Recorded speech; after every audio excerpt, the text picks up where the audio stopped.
acquisition d'un immeuble 19 quai Saint-Jean.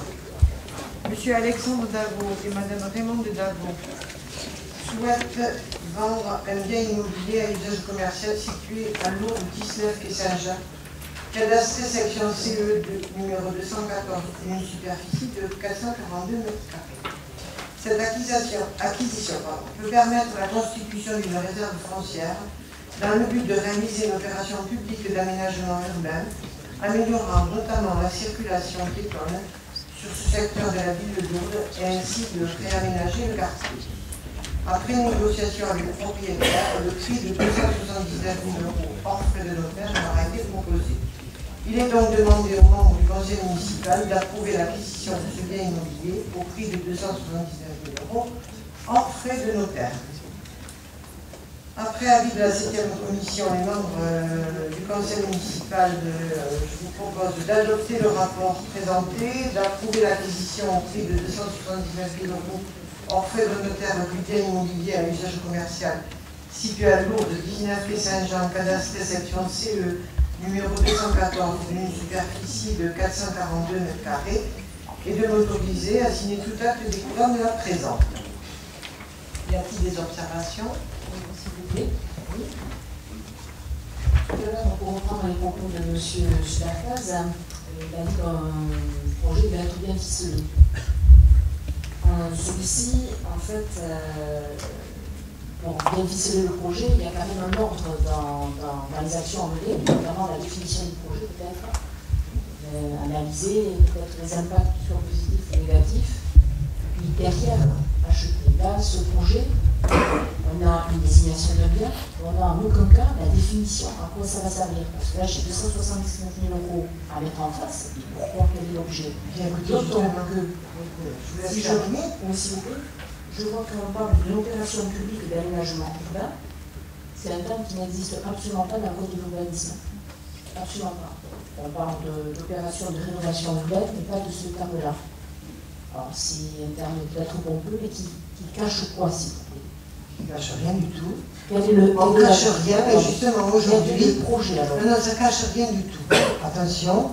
Et justement, ce soir, nous allons vous présenter dans le contrat de grand site l'avenant que nous sommes obligés que nous présentons à la région très rapidement. Nous avons été obligés de le faire puisque la commission permanente de la région se réunit en octobre, voilà.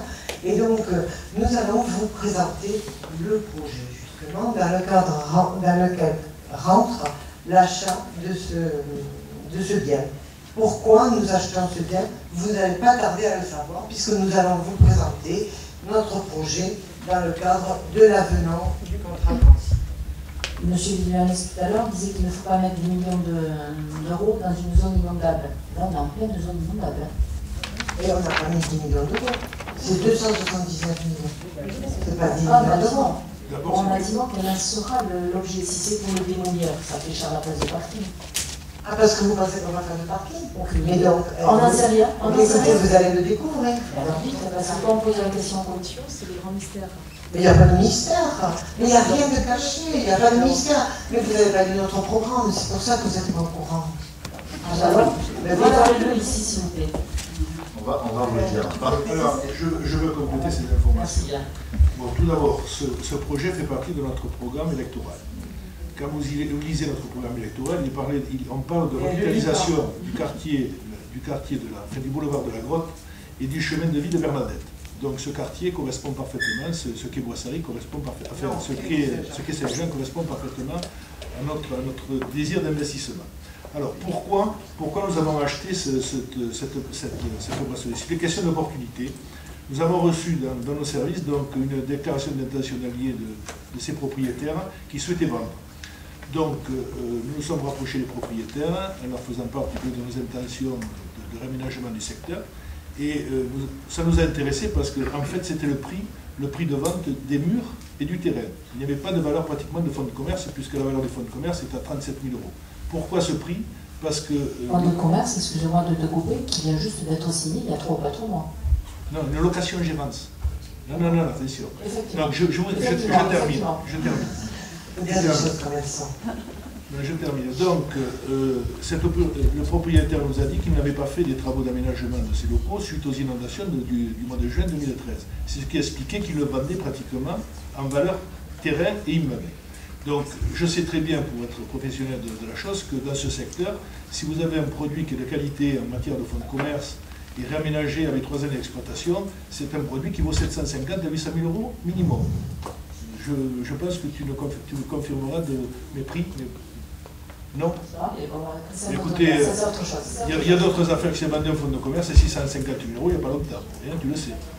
Donc ce que je veux dire par là, c'est que c'est une excellente affaire. Moi je dis, malgré le prix de 279 000 euros, c'est une excellente affaire que nous avons fait, parce que si nous avions dû faire une expropriation dans 3 ou 4 ans, après l'exploitation et rénovation, c'est 800 900 000 euros que nous aurions pris. Pourquoi? Eh bien, mais tu vas le voir dans quelques minutes, on te parlera du propos. Ça fait partie de l'aménagement. Je ne sais pas si tu passes dans la rue Bernard-Soulios régulièrement. Oui, tu vois le monde qui passe, donc je pense que ce secteur a besoin d'un vrai réaménagement. Donc, et désenclaver un peu ce secteur aussi. Donc, ces terrains du Parvis, de l'hôtel Saint-Raphaël, puisqu'on va en parler, avec le jardin, mérite une rénovation, une réhabilitation. Voilà. Et ça fait partie du projet global. Excusez-moi. Il faut être patient un petit peu. On va vous expliquer. On va vous expliquer. Moi, j'attends toujours, quand on a fait une réserve foncière en cadre pour 240 000 euros, l'affectation de cette réserve d'entrade. Et là, les mois sont passés, des semaines. Donc, pour l'instant, on va dire que ça ne me regarde pas. Nous, on va vous répondre dans quelques instants. Soyez patient. Moi, j'ai toujours pas. La réserve foncière en cadre, je ne sais toujours pas à quoi elle sert. Je voudrais vous féliciter pour cette question. Je voudrais vous féliciter pour cette question. Et peut-être que vous allez nous aider, puisque vous préparez le conseil de M. Artiganas. Moi, j'attends toujours qu'il nous explique, dans le même process que vous évoquez, à l'époque, j'avais demandé pourquoi on avait acheté le bâtiment de la frégate au lac. Il n'a jamais voulu nous répondre. Peut-être aujourd'hui il peut. Ou il veut. Parce que vous êtes dans la même ligne politique. En tout cas, Gloria Mundi. Ça vous va? Ça vous va, Mme Géry, comme réponse? Voilà. Il faut toujours. Dans le programme de régularisation touristique de la ville. Madame le maire permet pour répondre à excusez-moi, M. Lugas.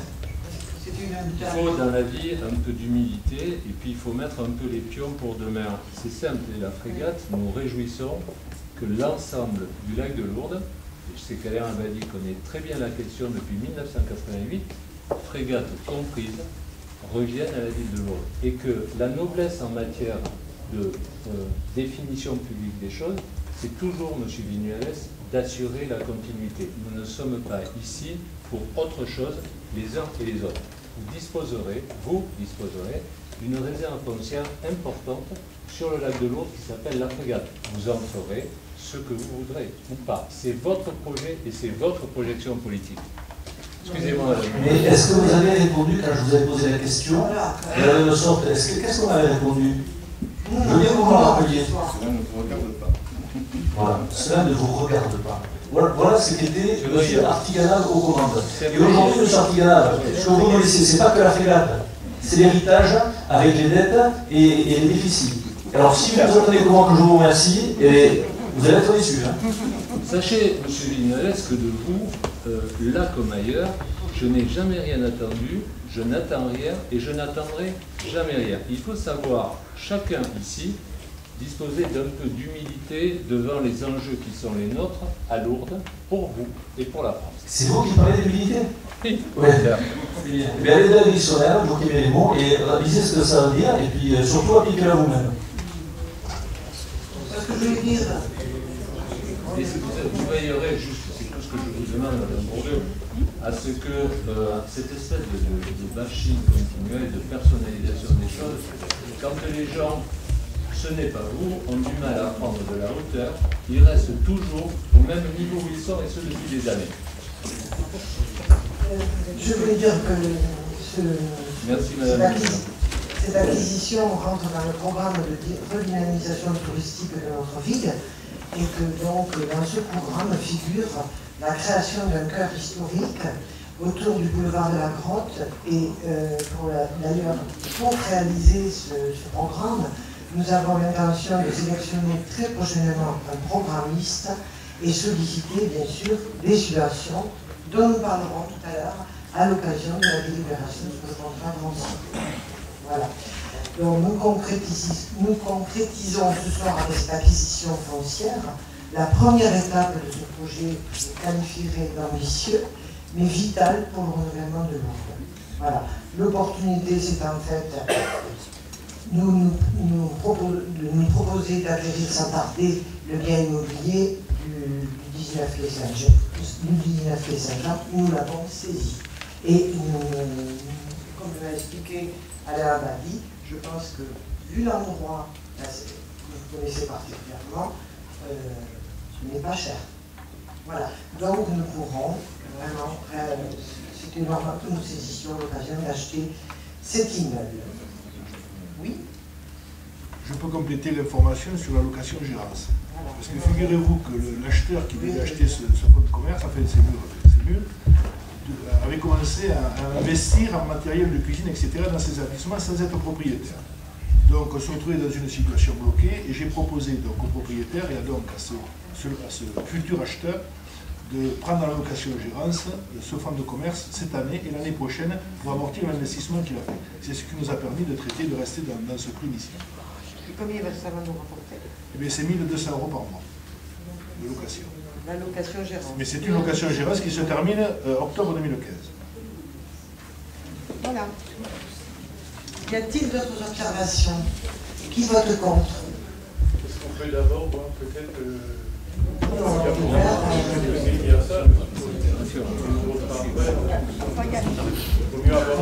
vous ai tout expliqué, vous votez, faites comme vous voulez, quoi.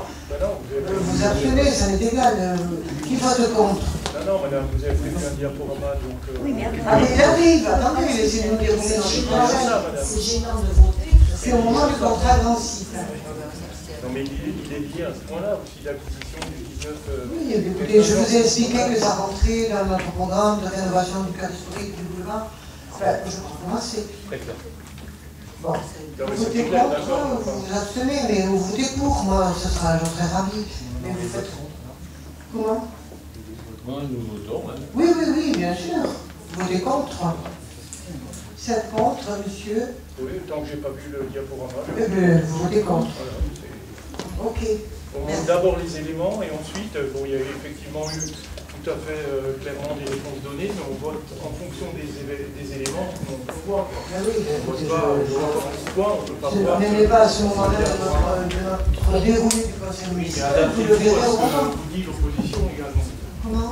Adaptez-vous à ce que vous dit l'opposition, c'est pas bloqué sur votre idée de base. Ah mais oui, mais j'ai de l'opposition, mais c'est pas... Vous qui étiez dans l'opposition. Je sais ce que c'est, mais je le vis très bien, on se fait à l'opposition, on le vit. On se fait à être dans la majorité aussi, c'est très bien aussi.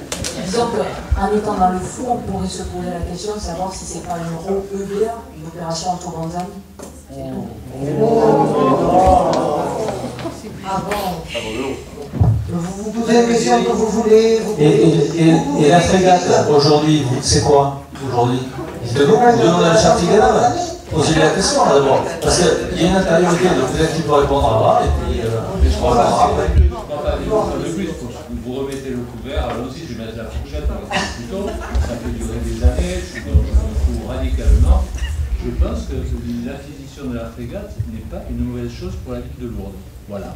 Et que n'étant pas toujours une espèce de pic de la Mirandole, je laisse aussi, c'est comme ça, c'est la continuité des affaires publiques, à d'autres le souhait de développer leurs projets, leurs politiques, etc. Et quant à nous, M. Vignoles, et sur le plan touristique, bien évidemment, et beaucoup plus que Mme Bourdeau, nous vous attendons en 2020. Et nous, oui, parce que nous, on vous attendait, puis on vous a jamais vu. Voilà. Comme ça, tout va bien. Continuons. Moi, de manière à ce que ce soit pas fou, pour le personnel, les agents administratifs, j'aimerais qu'il soit noté que je vote contre parce que le diaporama avec les éléments qui doivent nous être fournis nous ont pas été proposés. ce sera noté. Bon, écoutez, on va voter, on a voté, c'est bon, c'est qui vote contre, qui s'abstiennent, c'est adopté. Voilà. Je vais répondre. Franchement, quand même, je vais répondre, parce que quand même, toujours soupçonner qu'on est dans le flou, qu'on cache les choses, qu'on fait des actions entre bons amis. C'est minable. C'est minable. Allez, non,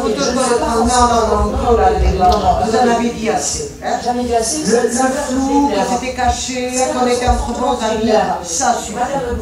Ça frôle la diffamation, Ça frôle la diffamation.